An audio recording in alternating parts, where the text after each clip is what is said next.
നിങ്ങൾ എല്ലാവരും ഒരു റിയാലിറ്റി അക്സെപ്റ്റ് ചെയ്യണം. പോലീസിനും ഈ സൊസൈറ്റിയിലെ നല്ലൊരു ശതമാനം ആളുകൾക്കും ഈ കേസിന്റെ സത്യാവസ്ഥ എന്താണെന്ന് നന്നായിട്ട് അറിയാം.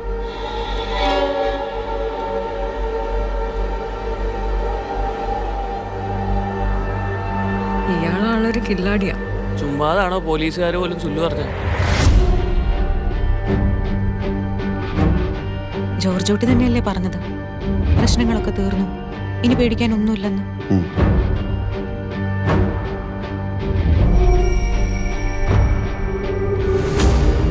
പോലീസിന്റെ രീതികൾ മുൻകൂട്ടി കണ്ട് കളിക്കുന്ന ഒരാളാണല്ലോ അയാൾ. അപ്പോ പോലീസുകാരും അയാളുടെ ഒരു ഫാനാണ്.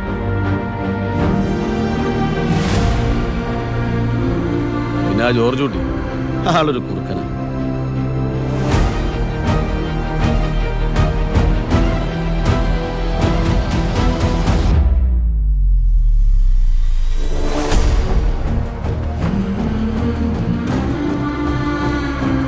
ഈ ആക്സിഡന്റ് കാര്യം എന്താ അവരോട് പറയാൻ പറ്റാത്തെ? അവരെ രക്ഷിക്കാനാണെങ്കിലും ഞാൻ ഈ ചെയ്ത കാര്യങ്ങളൊക്കെ കാണുമ്പോൾ അവരുടെ അച്ഛനൊരു ക്രിമിനലാണ് എന്നൊരു തോന്നലുണ്ടായാൽ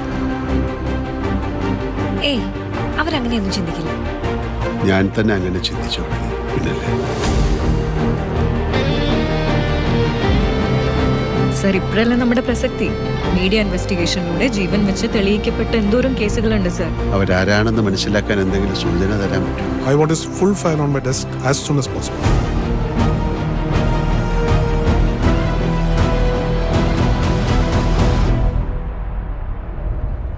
ഇനി അങ്ങനെയൊന്നും ചിന്തിക്കണ്ട, എല്ലാം കഴിഞ്ഞില്ലേ?